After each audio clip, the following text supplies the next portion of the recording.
high phosphorus, or commonly called phosphatic fertilizers. Some fertilizer companies have developed superior fertilizer blendings which comprise unique substances, macro and micro nutrients. Always feel free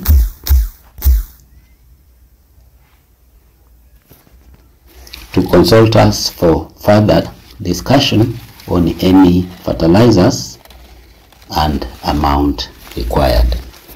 If you use wrong fertilizers, it is another point of fail. Also, if you use the right fertilizer but use less, you are also failing and will never get your target yield. Phosphatic fertilizers aid the maize plants in root development, which will be used as main feeding zones for your maize. If roots system is not well developed, it will not adequately absorb nutrients and water from the soil and therefore reduce yield. Also, very important, consider planting depth. I want to repeat here, also very important during planting is consider planting depth. Normal depth is 5 centimeters deep. If planted too deep, it will reduce germination percentage. If planted too shallow, they may be eaten by birds and other animals like squirrels.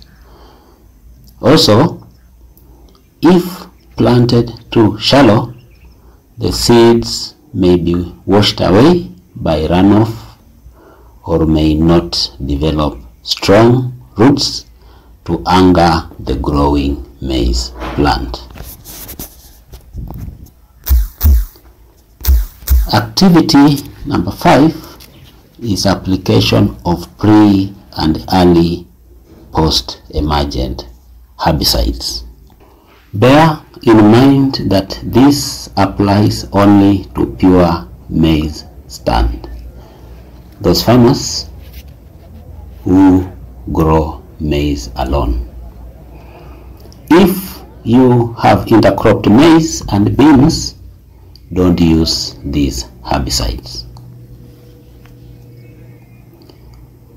Activity number 6 is control of pests.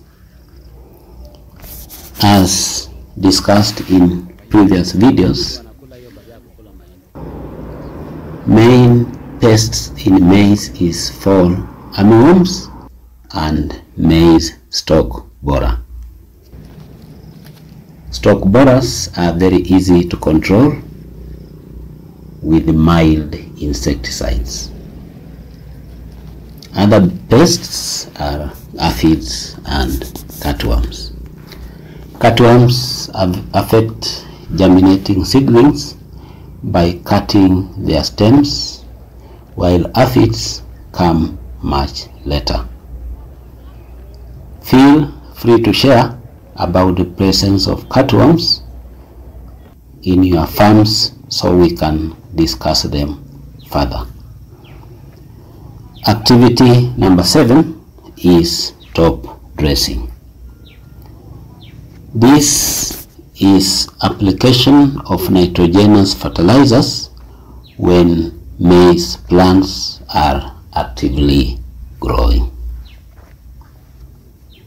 As discussed in previous videos, do first split at 6 weeks after sowing, that is at 42 days, and with our example or target fertilizer, we were applying 5 grams per plant.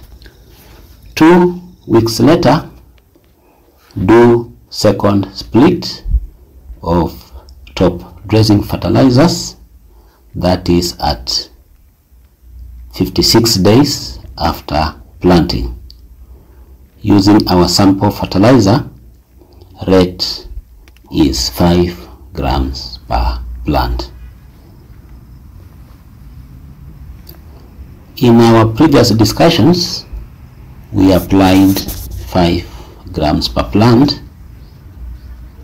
but you need to note that we used 46% nitrogen. If you use 27% or any other percentage, quantity per plant will have to increase. That there is no negotiation about it. You can also do foliar fertilizer spray. Here I want you to note that it is not compulsory to spray foliar fertilizers in maize. You need to observe your crop, and if needed, you can spray. Best time is when there are no rains, causing delay in basal fertilizer application. Also note that there are many fertilizer brands in the market. That is, many foliar fertilizer brands in the market with different ratios of N, P, and K plus micronutrients. Time of application of these foliar fertilizers depends on when it is needed. I advise that you target foliar fertilizers with the high nitrogen and potassium. If pre and early post-emergent herbicides did not work, you may need 2,4-D herbicides. This can be sprayed when maize crop is at a height of 45 centimeters from the ground. Point of note here also is that remember that 2,4-D herbicides only controls broad-leaved weeds for 3 to 6 weeks. At 6 weeks, more broad-leaved weeds and grass weeds will have emerged. Again, I request that you subscribe if you have not. That helps you to be notified whenever we upload a new farming video. At this point, you will need to do interrow spray of a herbicide containing paraquat. Let me emphasize this point that since 2,4-D herbicides can only protect your crop up to 6 weeks, beyond 6 weeks, new broad-leaved weeds and grass weeds will have germinated. So around this time, you will need to do interrow spray of a herbicide containing paraquat. So I hope I'm very clear. This herbicide is non-selective and will kill all weeds, that is grasses and broadleaf. Rate depends on quantity of active ingredient. Common paraquats in the market contain 200 grams per liter paraquat or more. If you use this formulation of 200 grams per liter, then per acre you need to spray 800 mils in 80 liters of water.